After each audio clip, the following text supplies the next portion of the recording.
Okay, welcome back. Let's go back into our account. In this video, we're going to talk about protection settings.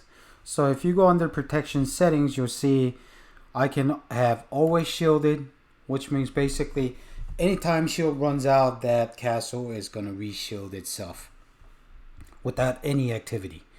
I can leave it off where it's basically not shielded, or when shield runs out, it won't do anything. But you can set these settings where you can use longer shields first, or I can set preferred shields. Whatever I have as far as longer shields, if I check that, it'll use whatever I have in my inventory. And earlier we talked about inventory on top, where it shows you what you have in your bag. Right now on the combat sector, I have nothing, no shield, right? But going back to setting protection, that's where it would be used. And then shield, you can also just have shield when rallied. So if you're a bigger might player in the newer kingdom and you're worried about getting rallied overnight, then you can actually check that box and it'll shield only when it's rallied. So when somebody just sends an attack, it won't shield.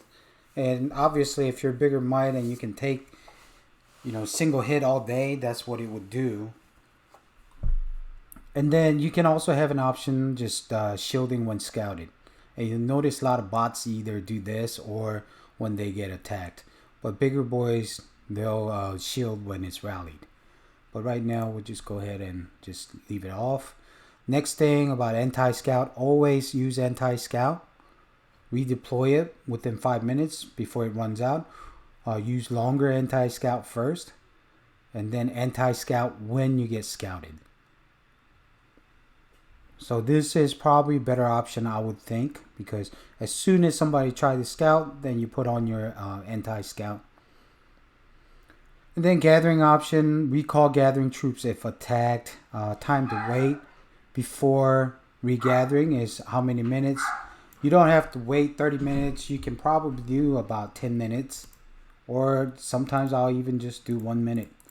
Because usually when you get there, it's not going to, if somebody's attacking, you're going to be pulling back anyway.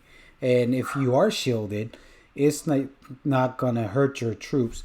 And you have this option where you recall gathering troops on conflict. So if somebody tries to send to that tile before you get there, it'll recall itself. And then also you can set it where you can recall gathering troops if scouted as well. And then shelter option, don't shelter.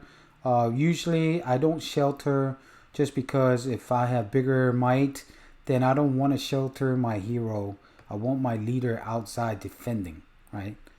But if you have a smaller castle, you can always shelter or shelter when attacked or recall shelter troops right after the attack.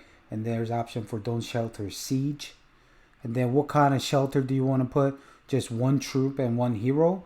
Or do you want to go ahead and try to fill it to the shelter capacity?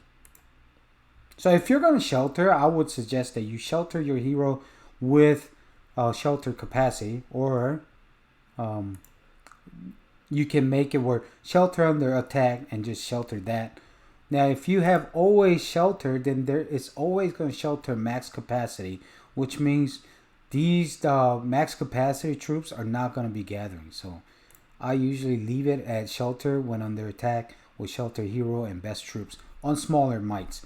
On bigger mites, I'll do don't shelter, and which means it's not going to use shelter type at all. Okay, so I hope that helped on sheltering, and I'll see you guys on the next video.